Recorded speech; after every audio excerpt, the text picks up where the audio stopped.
మాతా శిశు సంక్షేమ శాఖ ఆధ్వర్యంలో నిర్మల్ జిల్లా కేంద్రంలోని ఎన్టీఆర్ మినీ స్టేడియంలో దివ్యాంగులకు క్రీడా పోటీలు నిర్వహించారు. జిల్లా సంక్షేమ శాఖ అధికారి విజయలక్ష్మి పోటీలను ప్రారంభించారు. డిసెంబర్ 3న అంతర్జాతీయ దివ్యాంగుల దినోత్సవం పురస్కరించుకుని రాష్ట్ర ప్రభుత్వ ఆదేశాల మేరకు దివ్యాంగులకు ఈ క్రీడా పోటీలు నిర్వహిస్తున్న విజయలక్ష్మి చెప్పారు. క్రీడల్లో గెలుపొందిన దివ్యాంగులను డిసెంబర్ 3న జరగబోయే రాష్ట్ర స్థాయి పోటీలకు ఎంపిక చేస్తామని ఆమె చెప్పారు. దివ్యాంగులు తమ మనోధైర్యాన్ని కోల్పోకుండా క్రీడల్లో పాల్గొని ఉన్నత స్థాయిలో రాణించాలని ఆకాంక్షించారు. ఈ కార్యక్రమంలో ZP chairperson Vijayalakshmi, municipal chairman Gandrath Eshwar, Nirmal MPP Rameshwar Reddy, అధికారులు, దివ్యాంగులు పాల్గొన్నారు.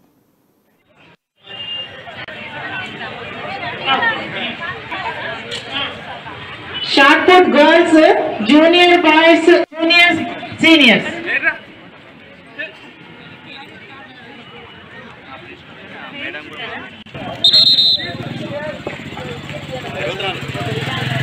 Javelin boys. నమస్కారం.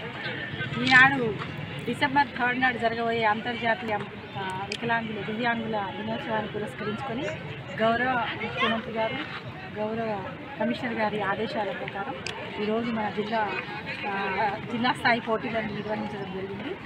దీనికి అత్యధికంగా విద్యార్థులు మరియు ఇతర దివ్యాంగులు హాజరయ్యి విజయవంతం చేశారు. అలాగే ఈ ప్రోగ్రామ్ని గౌరవ జిల్లా పరిషత్ చైర్మన్ గారు, గౌరవ మున్సిపల్ చైర్మన్ గారు, ఎంపీపీ గారి ఆధ్వర్యంలో చేయించడం జరిగింది.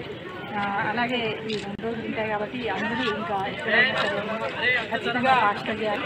అలాగే రాష్ట్ర వ్యాప్తంగా ఉన్న దివ్యాంగులకి కూడా రాష్ట్ర ప్రభుత్వము సెంట్రల్ గవర్నమెంట్. నమస్కారం.